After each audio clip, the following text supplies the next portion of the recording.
bad judgment having, the weapons here, but, it's bad judgment. I deal with that. I have no problem with that.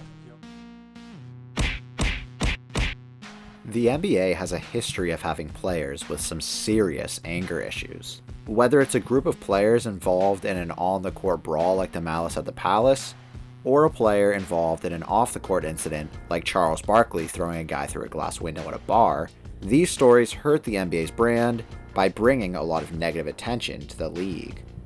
An example of one of these stories that brought lots of negative attention to the league involved one of the best point guards throughout the 2000s, Gilbert Arenas. Arenas proved to be one of the best rising talents throughout his first couple of years in the league, making his first All-Star game during the 2004 NBA season at the age of 23. Arenas was in his fourth season in the NBA at the time, and he was averaging 25 points and 5 assists per game.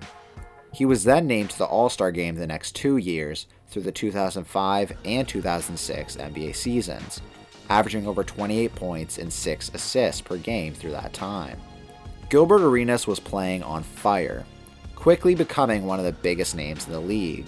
However, that fire quickly went out as he only played 48 games through his next 3 years, missing many games due to injuries, and most infamously, an incident where Arenas pulled a gun on his teammate, Javaris Crittenton. Back in December of 2009, on the Washington Wizards team plane, Gilbert Arenas and Javaris Crittenton were playing a card game, and Javaris apparently took over $1,000 from the table, which Arenas believed he was owed. The pair got into it on the team plane, having to be restrained by teammates. However, they continued arguing after being separated. Once the plane landed, Arenas apparently said, "I'll see you at practice, and you know what I do." Javaris then replied, "What the F you mean you know what I do?" And Arenas responded, "I play with guns." To which Javaris responded, "Well, I play with guns, too." Sometimes people can get a bit riled up and say things that they don't actually mean. And you'd think that after being away from each other for a bit, the two would have blown off some steam and not try and escalate the incident further. But that isn't what happened. In the following days in the locker room, with other players standing around, Arenas took a couple guns out, pointed at them, and he said to Javaris, "Hey, mother effer, come pick one. I'm going to shoot your bleep with one of these." Javaris then replied, "Oh no, you don't need to shoot me with one of those. I've got one right here." While saying this, Javaris pulled out his own gun, which was already loaded, and he pointed it at Arenas. At this time, the other players fled the locker room, while the coach of the team locked himself in his office. Caron Butler, who I'm quoting the story from, said that he actually stayed in the locker room while the two were in the intense standoff, telling Javaris that he would ruin his basketball career and his entire life if he pulled the trigger and shot Arenas. Butler says that Javaris then lowered his gun, and Arenas left the scene. Arenas disputed Caron Butler's story, though. Arenas said that he actually left 4 unloaded guns on a chair in the locker room with a note that read, "Pick one." Arenas left the guns there before the rest of the team entered the locker room, and someone called 911 about the guns in the locker room, which led to the massive media story about the event. Arenas also gave another version of the story, where he says that he left the guns in the chair with a note, and then he went and worked out. And when he came back from the workout, he saw Crittenton looking at the guns, and Arenas started teasing him, saying that he could keep the guns because Crittenton probably needs them. Arenas said that Crittenton then pulled out a gun and threw it at Arenas, but it actually missed and hit a member of the training staff at their feet.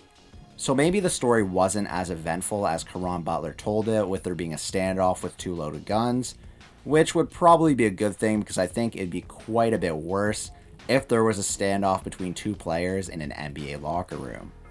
There are some disputes about exactly what happened, but we do know the aftermath of the events.